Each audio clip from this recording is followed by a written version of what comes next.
Assalamualaikum warahmatullahi wabarakatuh and very good day. Now I'm going to give you a lecture on multiple reaction. This topic will cover about 2 weeks, which are week 10 and week 11. Without further ado, at the end of this topic, it is expected that the student have the ability to firstly define the selectivity and yield, secondly choose the best reaction mode to maximize the selectivity for complex reaction. For the second expectation, the best reaction mode is defined based on the concept of concentration of the reactant and also the concentration of the product. Then, thirdly, describe the algorithm used to design reactors for multiple reactions.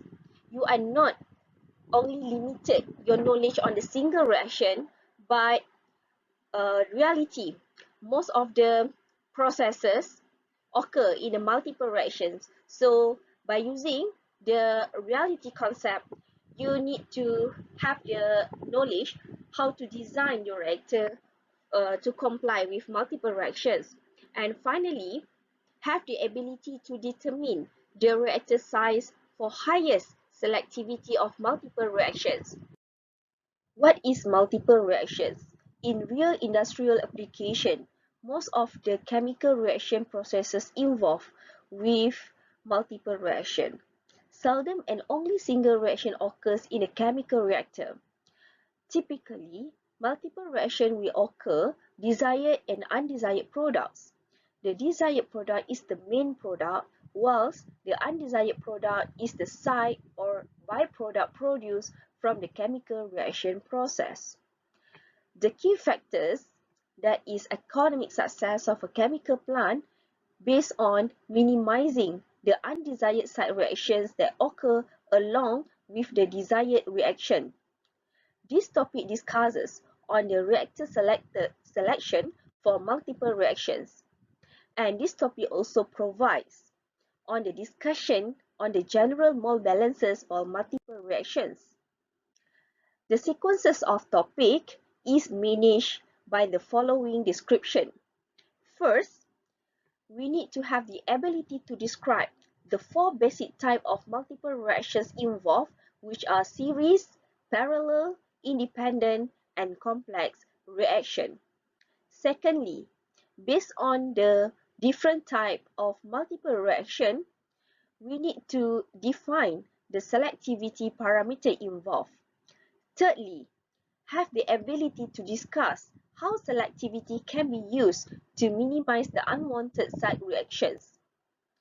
Fourth, from what we have done from first up to third sequence step, we have to select the proper choice of operating conditions and reactor selection.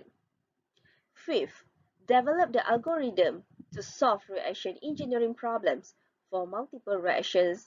And finally, apply the algorithm to a number of real reactions.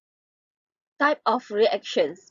There are four basic types of multiple reactions, which are series reaction, parallel reaction, complex reaction, and independent reaction. And these basic types of multiple reactions can occur in pair or all together. The combination of parallel reaction and series reaction, often referred to as complex reaction. Firstly, we discuss about the parallel reaction. The parallel reaction, also called as competing reactions. Parallel reaction is defined as the reactions where the reactant is consumed by two different reaction pathways to form different products. The schematic parallel reaction is shown as follows. From the single reactant of A, it has two different reaction pathways. The first is production of B through the rate of reaction K1, and the second reaction pathway is the production of C through the rate of reaction K2. For example, oxidation of ethylene to ethylene oxide while avoiding complete combustion to carbon dioxide and water. Ethylene also called as ethene, has two different pathways. The first is react with oxygen in the oxidation process to form ethylene oxide. The second pathway is 1 mole of ethene react with 3 mole of oxygen to form 2 mole of carbon dioxide and 2 mole of H2O. From this, the first reaction pathway is the main reaction to produce the main product of ethylene oxide, while the second reaction pathway is the side reaction process to produce carbon dioxide and water. Series reaction. Series reaction is also called as consecutive reactions. Series reaction can be defined as the reaction where the reactant forms an intermediate product which then reacts further to form another product. The schematic series reaction is shown as follows. The main reactant of A produces the intermediate product of B before further react to form another product of C. For example, the reaction of ethylene oxide, which is EO, with ammonia to form three types of different amine, which are monoethanolamine, diethanolamine, and triethanolamine.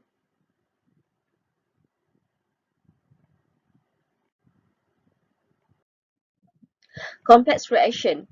Complex reaction is defined as multiple reactions that involve a combination of both series and parallel reactions. The schematic complex reaction is shown as follows. The reactant of A react with B to form product C and product D. Then, the main product C will react further with the main reactant of A to produce the side product of E. For example, the formation of butadiene from ethanol. You can see here, ethanol will react with hydrogen and H2O to form the intermediate product. Then this intermediate product will further react to form the main product of butadiene. From here, we can see the combination of series reaction, okay, which is A react with B to produce the intermediate product of C, then C will react to form the product of E. Then there are parallel reaction, okay, which are first that involve with hydrogen and the second that involve with the reaction of H2O. The last basic type of reaction is called as independent reaction.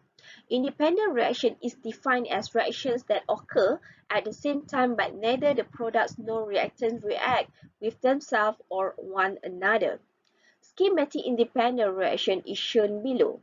The reactant of A react to form product B and product C, whilst in another pathway, the reactant of D react to form product E. For example, cracking of oil to form gasoline were two of the many reactions occurring. From here, we can label it. First, product B and product C are formed based on the reaction of reactant A, whilst in another reaction pathway, a reactant of D react to form two products of E and product of F. From here, there is no relationship or there is no correlation between reactant of A and D and also the product B, C, E, and F. Now we move to the next subtopic, which is desired and undesired reactions. Desired product, or symbolized as D, is the reactants that are consumed in the formation, whilst undesired product, that is symbolized as capital U, is the product formed in a competing or side reaction. In the parallel reaction sequence, the reactant of A react to form the desired product D by using the rate of reaction Kd.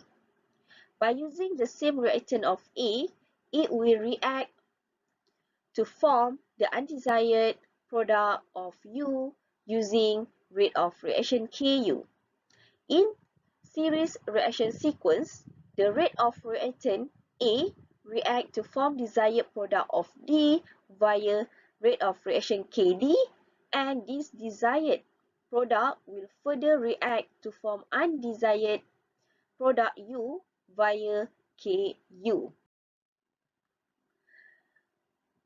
One of the objectives in the process is to minimize the formation of undesired product U whilst maximizing the formation of D. It means that the greater the presence or the amount of undesired product formed, which is U, the greater the cost of separating the undesired product U from the desired product of D. We can see from the parallel reaction here, the example is the reaction separation system producing both desired and undesired product of U. From here, the main reactant of A will enter to the reactor system.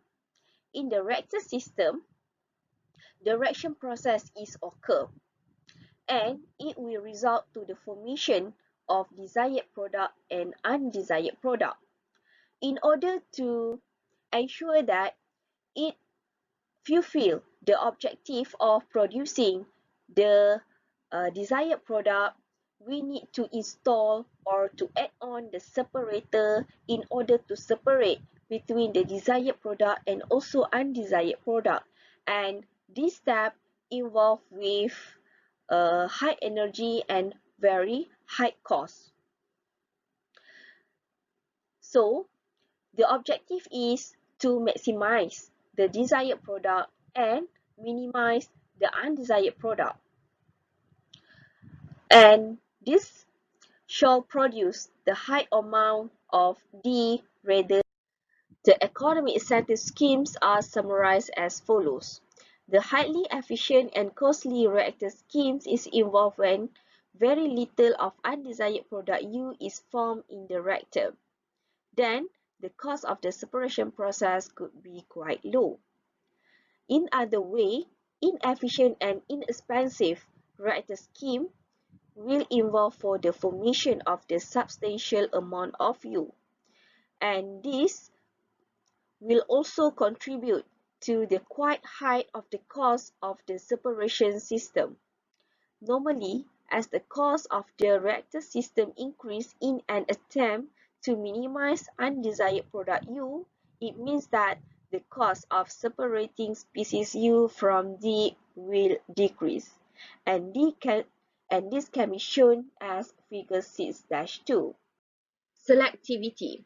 Selectivity is defined as how one product is favored over another when we have multiple reactions.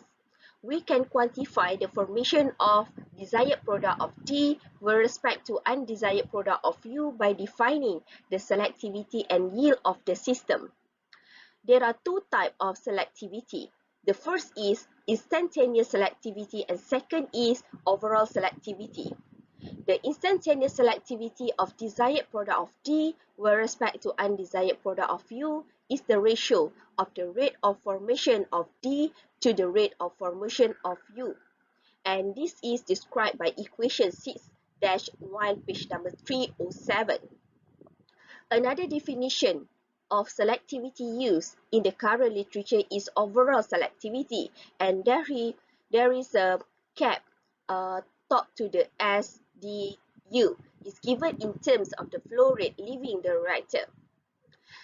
This overall selectivity will guide us in the design and selection of the reaction system in order to maximize the selectivity. The overall selectivity can be described by equation 2 by using the exit molar flow rate of desired product of FD to the exit molar flow rate of undesired product of F.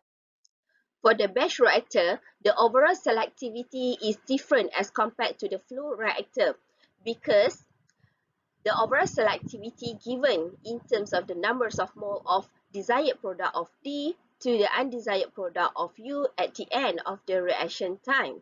You can see here from FD to FU for the batch reactor, the numbers of mole is played as a major parameter, okay, whereas the ratio of ND over NU is play for the overall selectivity. Now we turn to reaction yield. Reaction yield has two definitions generally. The first definition is based on the ratio of reaction rate, and the second is based on the ratio of molar flow rate. What is the difference between these two definitions? For the ratio of reaction rates, it can be used, okay, to represent the yield at a point that can be defined as the ratio of the reaction rate of a given product to the reaction rate of the key reactant. Means that it is certainly, or it is specifically described the yield at a point. Okay, then it can be sometimes referred to the instantaneous yield and defined as YD is equal to RD over negative RA. Okay, so this is for the specific point that is maybe depends to the time, or maybe depends to the conversion. Okay, then the second definition is defined as a ratio of molar flow rate. As compared to reaction rate, this ratio is used to describe the overall yield, and this can be defined as the ratio of moles of product formed at the end of the reaction to the numbers of mole of the key reactant. And this molar flow rate can be represented for the batch and flow system that can describe the entire yield described by the system, whether batch or flow system. Okay, for the batch system, it can be defined as YD cap is equal to ND over NA naught minus NA, and for the flow system, it can describe by the flow system, okay, which is the ratio of FD over FA naught minus FA. Okay, you can see here, in general, the instantaneous yield based on reaction rate can be described the reaction yield at a specific point. Then the ratio of molar flow rate, okay, you can see YD cap here, ND over NA naught minus NA can be described the overall yield based on moles for the batch reactor, and FD over FA naught minus FA describe the overall yield based on the molar flow rate.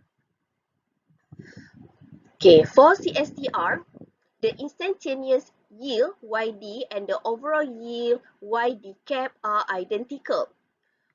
Yield and yield coefficient used extensively in biochemical and biomass reactor. From an economic standpoint, the overall selectivity of S cap and yields Y cap are important because this can give us the hint to determine the profit to the design. The rate-based selectivity will give us insight in choosing reactors and reaction scheme to help in maximizing the profit. The often conflict between selectivity and conversion, which is yield, exists where they aim to produce more desired product and minimize the undesired product, which is the objective of the reaction process. In many applications or examples instances, the greater conversion of X is achieved means that the greater desired product can be maximized or can be produced. Okay, however, this will also contribute to the greater Parallel reaction. Parallel reaction discuss various means of minimizing the undesired product of U and maximizing the desired product of D through the selection of reactor type and condition. The reactor type and condition can be described by the presence of the concentration of each species in the reaction process. And this will also discuss the development of efficient reactor scheme in order to achieve the objective of the process. For the competing reaction as follow, whereas the reactant of A to produce desired product of D through the rate of reaction Kd and the production of undesired product through the rate of reaction Ku. Then the rate laws to represent these two production as follows: Rd to represent the rate of reaction for desired product, and Ru to represent the rate of reaction for undesired product production. The rate of disappearance of A for this reaction sequence is the sum of the rate of formation of D and U because it is the parallel reaction and A is placed as the reactant to produce both desired and undesired product, and A is disappeared, okay, during the reaction. That is the reason why the negative sign is present in front of rate of reaction of A, and it can be defined by equation 6-8, which is the sum of the rate of desired product Rd plus the rate of reaction of undesired product of U. And by substituting Rd and Ru, we can come out equation 6-9, which is negative Ra is equal to Kd Ca alpha 1 plus Ku Ca alpha 2. And alpha 1 and alpha 2 are positive reaction order. The rate of formation of D, which is Rd, need to be higher as compared to the rate of formation of U in order to fulfill the objective of the reaction process, which is maximizing the desired product and minimizing the undesired product. And according to equation 6-8, negative Ra is equal to summation of rate of reaction of desired product and undesired product. And by definition, okay, Rd and Ru can be substituted here with Kd Ca alpha 1 plus Ku Ca alpha 2. By taking the ratio of these rates to obtain the rate selectivity parameter STU, which is to be maximized, the instantaneous selectivity is defined as the ratio of rate of reaction of the desired product Rd over the rate of reaction for undesired product of U. By substitution, here Rd and Ru, we can get or we can obtain this ratio. Okay, since Ca is keep constant throughout this process, we can use only Ca and we can derive Ca as alpha 1 minus alpha 2 by mathematical solution, and this form is described by equation 6-10 that describe the instantaneous selectivity.